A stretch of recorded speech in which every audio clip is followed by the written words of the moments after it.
فما اسورہم علی النار، اللہ فرماتا ہے لوگوں کا آگ پہ کتنا حوصلہ ہے۔ قبر میں ٹانگیں ہوتی ہیں لیکن گناہ نہیں چھوڑتے، بدکاری نہیں چھوڑتے، برائی نہیں چھوڑتے۔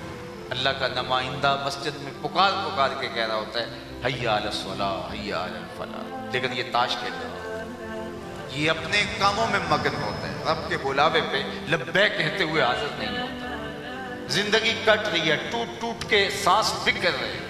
ایک بزرگ فرماتے ہیں میں سمرقند کے بازار سے گزر رہا تھا تو قرآن مجید کی جو آیت کریمہ ہے کہ ان الانسان لفی خسر، بے شک انسان خسارے میں ہے، تو میں نہیں سمجھتا تھا کہ یہ خسارہ کیسا ہے، انسان خسارے میں، یہ تو لمحہ لمحہ عروج پا رہا ہے، کہاں کچی سڑکیں اور کہاں جو ہے وہ تارکول کی بچھی ہوئی خوبصورت روڈیں بن گئی، کہاں کھانے کے لیے نان شبینہ بھی نہیں تھا، اور کہاں آج اتنے کھانے ٹیبل پہ لگے ہوتے ہیں کہ انتخاب کرنا مشکل ہوتا ہے کون سا کھائیں کون سا چھوڑیں، کہاں ایک لباس اور دو لباس لوگوں کے ہوا کرتے تھے اور وہ بھی پیوند لگے، اور آج اتنے لباس پڑے ہوئے ہیں کہ موسم بدل جاتے ہیں لباس بدلنے کی باری نہیں آتی۔ یہ بہت پرانی بات نہیں، آج سے 35-30 سال پیچھے چلے جائیں تو لوگ شادی پہ جاتے تھے تو کسی کا جوتا مانگ کے جاتے تھے، تیرا جوتا بہت اچھا ہے میں نے شادی پہ جانا ہے۔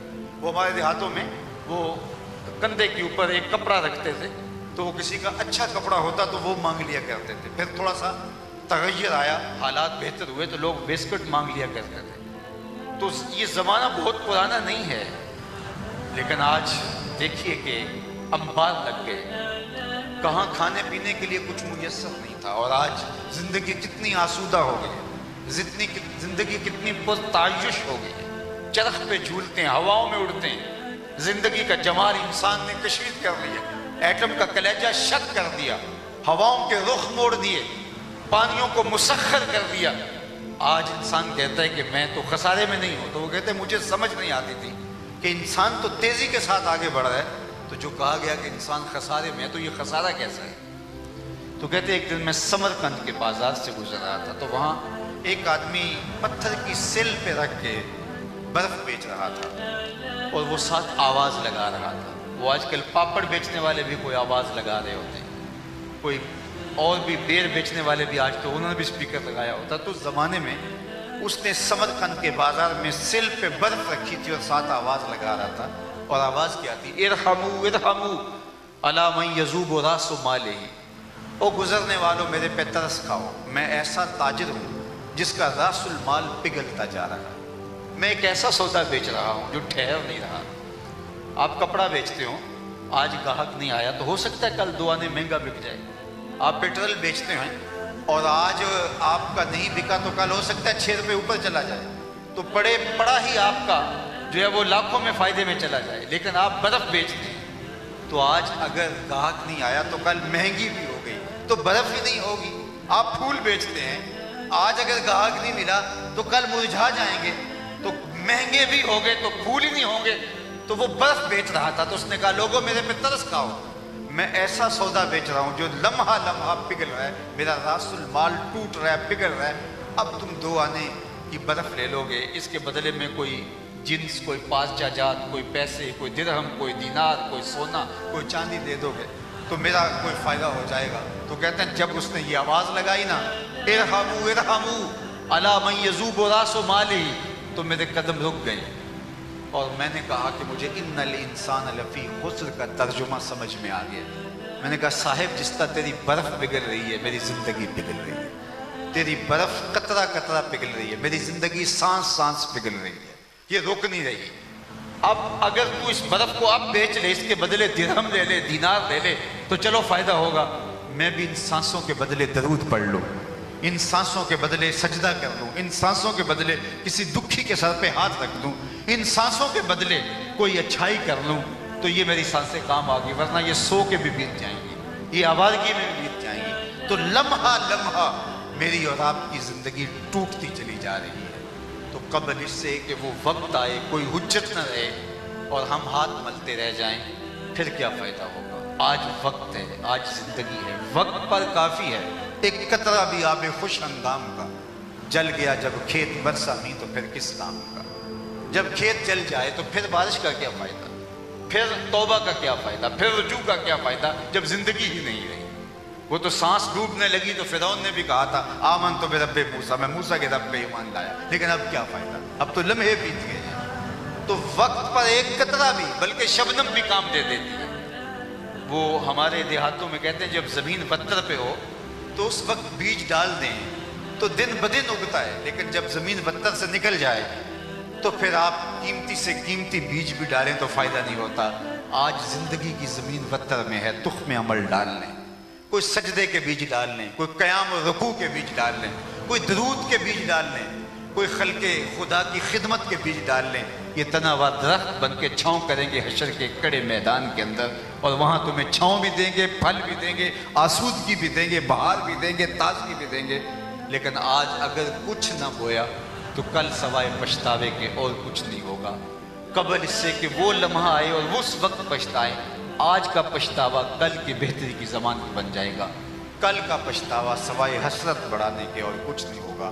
رحمت کا در کھلا ہے، اللہ نے توبہ کے دروازے بند نہیں کیے۔ آج اگر اس کے حضور کوئی جھولی پھیلا کے، ہاتھ پھیلا کے دعا مانگتا ہے تو اٹھے ہوئے ہاتھوں کی لاج رکھتا ہے، وہ کریم ہے۔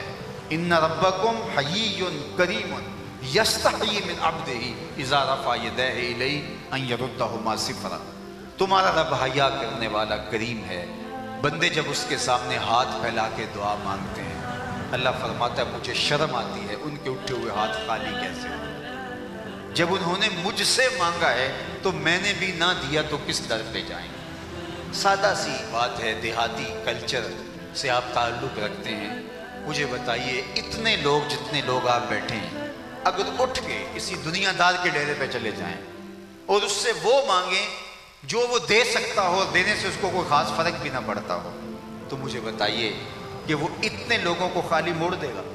وہ کہے گا ڈیرہ داری کی شان کے خلاف ہے کہ اتنے لوگ میری دہلیز پہ آ گئے اور میں ان کو خالی موڑ دوں۔ یار اتنے لوگ کسی دنیا دار کے ڈیرے پہ آ جائیں تو وہ خالی نہیں موڑتا، تو رب کے ڈیرے پہ آئیں تو وہ خالی موڑ دے گا۔